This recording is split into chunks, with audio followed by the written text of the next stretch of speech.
Dengue کے حوالے سے ڈاکٹر فیصل کا کہنا تھا کہ ملک میں ڈینگی کے کیسز میں اضافہ ہوا ہے۔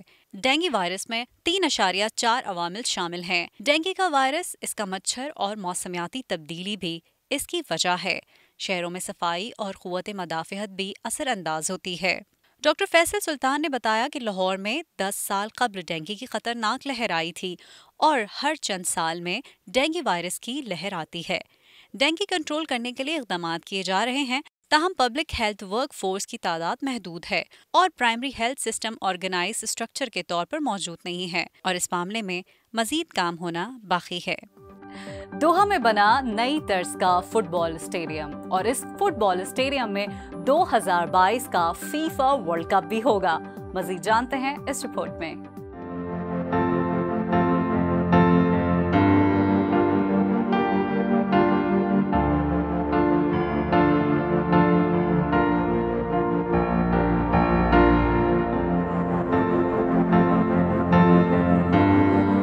دوحہ گرم صحرا میں کسی چوڑی روایتی ٹوپی کی طرح دکھائی دینے والی یہ چیز دراصل ایک فٹ بال اسٹیڈیم ہے، جسے 2022 فیفا ورلڈ کپ کے لیے تعمیر کیا گیا ہے، جو قطر میں کھیلا جائے گا۔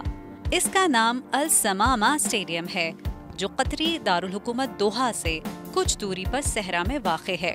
اس کی تعمیر کچھ دن پہلے ہی مکمل ہوئی ہے، جبکہ اسے قطر کے معروف ماہر تعمیرات ابراہیم محمد نے ڈیزائن کیا ہے۔ ابراہیم کے مطابق السمامہ اسٹیڈیم کا منفرد ڈیزائن روایتی قطری ٹوپی غافیہ جیسا ہے، جو خوبصورت ہونے کے ساتھ ساتھ صحرا کی شدید گرمی سے کھلاڑیوں اور تماشائیوں کو بھی محفوظ رکھتا ہے۔ یہاں فیفا ورلڈ کپ 2022 کے 8 میچز ہوں گے، جن میں سے ایک کوارٹر فائنل بھی شامل ہے۔ اسٹیڈیم کی غیر معمولی طور پر پھیلی ہوئی چھت اس کے بڑے حصے کو دھوپ کی شدت سے محفوظ رکھے گی، جبکہ گرمی کو مزید کم رکھنے کے لیے یہاں ٹھنڈے پانی کی پھلواروں، پنکھوں اور ایئر کنڈیشنز تک کا خصوصی انتظام کیا گیا ہے۔ السمامہ اسٹیڈیم میں 40,000 تماشائیوں کی گنجائش ہے، لیکن یہ صرف اسٹیڈیم نہیں بلکہ اس میں ایک عدد مسجد، بوتیک، ہوٹل اور وسیع مارکیٹ بھی موجود ہے۔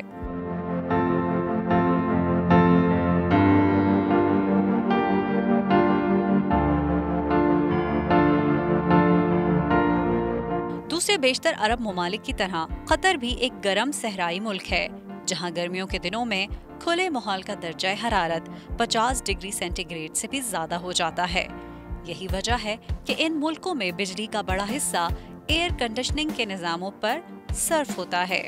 السمامہ اسٹیڈیم میں مختلف تدابیر اختیار کرتے ہوئے یہ یقینی بنایا گیا ہے کہ کم بجلی کے استعمال سے اسٹیڈیم کا اندرونی درجہ حرارت خاصا کم رکھا جا سکے۔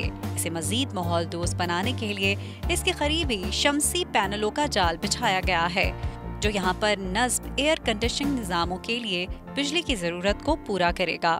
پاکستان کے JF تھنڈر طیارے اپنی مثال آپ، متعدد ممالک کے بعد آذربائیجان بھی ان طیاروں کو خریدنے کا خواہش مند ہے۔ مزید جانتے ہیں اس رپورٹ میں۔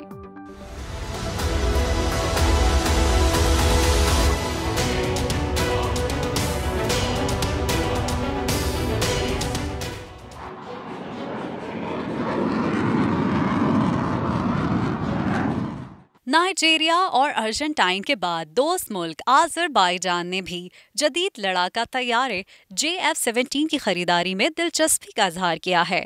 آذربائیجان کے دفاعی اتاشی کرنل مہمان نوروزو کا کہنا ہے کہ پاکستان سے JF-17 تھنڈر طیاروں کی خریداری ہمارے ایجنڈے میں کلیدی نقطہ ہے۔ پاکستان سے جدید ترین بلاک 3 JF-17 تھنڈر طیارے خریدنا چاہتے ہیں۔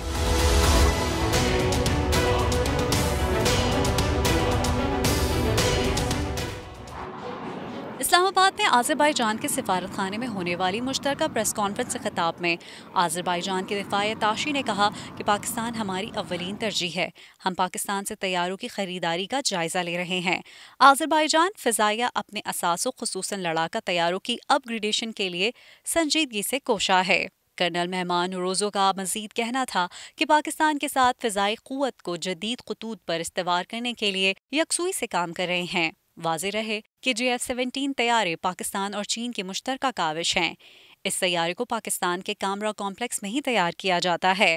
پاکستان کے ایروناٹیکل کمپلیکس PAC اور چین کے چنگوٹو ایروسپیس کارپوریشن CAC نے مل کر اسے بنایا ہے۔ سن 2019 میں 23 مارچ کو پاکستانی پریڈ میں موجود اس وقت کے ملائیشیا کے وزیر اعظم مہاتیر محمد F-17 طیارے کے کرتب دیکھ کر انتہائی متاثر ہوئے تھے، جس کے بعد اپریل میں ملائیشیا نے پاکستان سے F-17 لڑاکا طیارے اور ٹینک شکن میزائل خریدنے میں گہری دلچسپی دکھائی تھی۔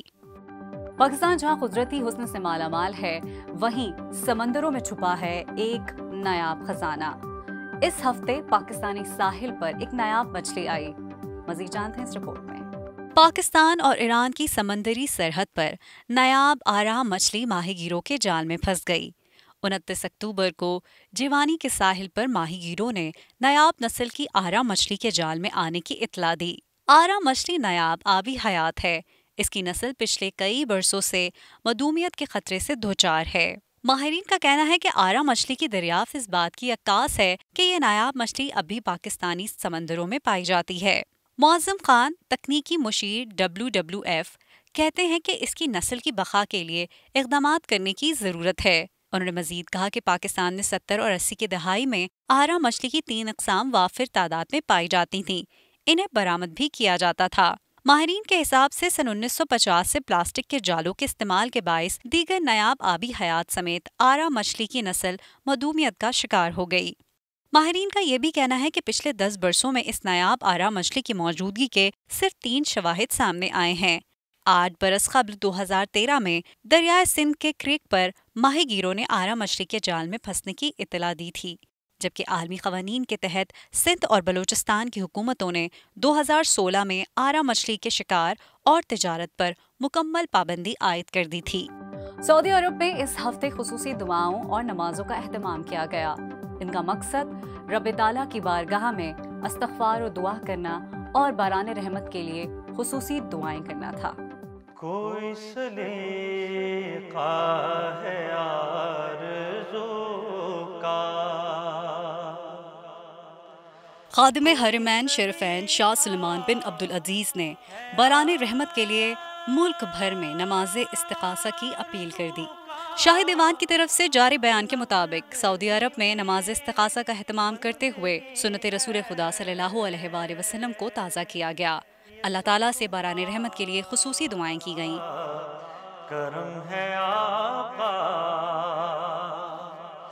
کہ بات اب تک بنی ہوئی ہے۔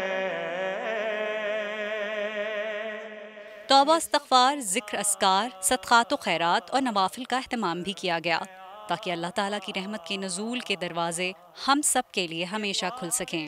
سعودی عرب سمیت بعض علاقوں میں کئی ماہ سے موسم خشک ہے۔ مسجد الحرام اور مسجد نبوی صلی اللہ علیہ وآلہ وسلم میں نماز مغرب کے بعد بارشوں کے لیے نماز استغاثہ کی ادائیگی کی گئی۔ شاہی خاندان کے دیگر شہزادے بھی مسجد الحرام میں نماز استغاثہ ادا کرنے کے لیے آئے۔ علاوہ ازیں مسجد نبوی اور دیگر کھلے میدانوں میں بھی نماز کے اجتماعات مرتب کیے گئے۔ مسجد الحرام میں نماز استسقاء اس ہفتے 4 نومبر 2021 کی صبح 6:40 جبکہ مسجد نبوی صلی اللہ علیہ وآلہ وسلم میں 6:45 پر ادا کی گئی۔ نماز استسقاء کے اصل معنی پانی طلب کرنے کے ہیں، اسی لیے پانی کے واسطے کی جانے والی دعا اور نماز دونوں کو استسقاء کہتے ہیں۔ اسی لیے سعودی عرب میں نماز استسقاء ادا کی گئی تاکہ باران رحمت کے لیے خصوصی دعائیں کی جائیں۔ بلٹن بورڈ میں فی الحال اتنا ہی۔ اگلے ہفتے کچھ اہم اور دلچسپ خبروں کے ساتھ آپ کے سامنے پھر حاضر ہوں گے۔ دس از می مہر سائننگ آف۔ خدا حافظ۔